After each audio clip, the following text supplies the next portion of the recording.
کبھی کبھار ایسے واقعات پیش آتے ہیں، اور آپ ہی کے شہر کراچی کے اندر ایسے ایسے واقعات مومنین نے مجھے بیان کیے. ہم کبھی ایران کے واقعات بیان کرتے ہیں، کبھی عراق کے واقعات بیان کرتے ہیں. لوگ سمجھتے ہیں کہ صرف مولا ایران اور عراق میں رہتے ہیں. ٹھیک ہے، ایسی بات نہیں ہے. مولا پاکستان کے شیعوں کے بھی مسائل حل کرتے ہیں، لیکن ہم جلدی سے بھول جاتے ہیں. ہم اس کو کتاب کے اندر لکھتے نہیں ہیں، ڈاکومنٹیشن نہیں کرتے. ایرانی لوگ اس کو کتاب کے اندر لکھتے ہیں تاکہ بعد میں واقعہ سنایا جائے، لوگوں کو بتایا جائے. لیکن ہمارے ہاں ڈاکومنٹیشن نہیں. میں ایک مجلس سے باہر نکلا، جو شخص مجھے گھر تک ڈراپ کرنے کا کام کر رہا تھا اس نے خود مجھے یہ واقعہ سنایا کہ 40 پر جب میں مولا کی زیارت پر گیا تو میرا ارادہ یہ تھا کہ میں عراق کے بعد ایران کی زیارت پر بھی جاؤں گا. مولا کی میں نے کربلا میں زیارت کر لی، لیکن آخری دنوں میں بہت شدید بیمار ہو گیا. اتنا بیمار ہوا کہ آخری 3 دن تک میں اپنے ہوٹل کے کمرے میں رہا اور مولا کی زیارت بھی نہیں کر سکا. اتنا شدید بیمار. آخری دن جب آیا مجھے پتا نہیں تھا مجھ میں حوصلہ ہے کہ میں ایران جاؤں یا میں پاکستان چلا جاؤں.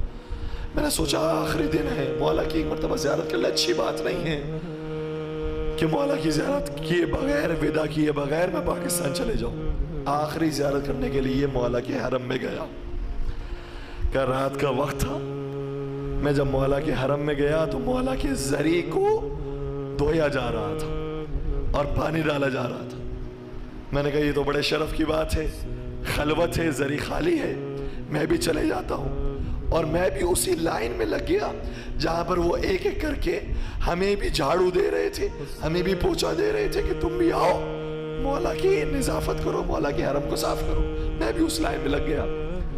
کہا میں بہت پیچھے لگا ہوا تھا، اور جو خادم ایک ایک کو بلا رہا تھا اس نے مجھے دیکھا، سب کو چھوڑ کر کہا تم آؤ، اور آ کر مولا کے حرم کو صاف کرو. یہ تو میری خوش نصیبی تھی. میں نے فوراً سے وہ پوچھا لیا اور صاف کرنا شروع کیا. خود بخار میں تھا، پورا بدن گرم ہو رہا تھا اور میرے لیے ٹھنڈا پانی مضر تھا، لیکن نہ جانے کیا شوق تھا، کیا عشق تھا. میں مولا کے حرم کو دھوتا جا رہا تھا اور مجھے ٹھنڈا پانی لگ رہا تھا، لیکن کوئی بیماری محسوس نہیں ہو رہی. میرا پیر ٹھنڈا ہو گیا، یک ہو گیا. بخار والے آدمی کے لیے مناسب نہیں ہوتا ٹھنڈا پانی. کہ میں دھوتا رہا سکون سے. میرا پیر گویا اکڑ جانا چاہیے تھا، لیکن ٹھنڈک محسوس ہو رہی ہے، پانی میں پیر حرکت کر رہے ہیں اور میں مولا کی زیارت کر رہا ہوں. کہ ایسی سکون کے ساتھ زیارت میں نے زندگی میں کبھی نہیں کی. اور پھر زیارت کرنے کے بعد جب میں ہوٹل آیا ہوں تو مجھے سکون کی نیند آئی.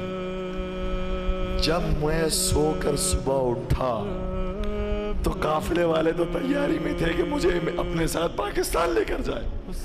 لیکن جب میں صبح اٹھا ہوں وہ میری حالت دیکھ کر حیران ہو گئے، اور انہوں نے کہا کہ نہ تجھے کھانسی ہے نہ بخار ہے، کچھ بھی نہیں ہے. اور میں نے خود ایسا محسوس کیا کہ جیسے میں مولا کے حرم سے نہیں آیا ہوں بلکہ میں شفا خانے سے شفا لے کر آیا ہوں.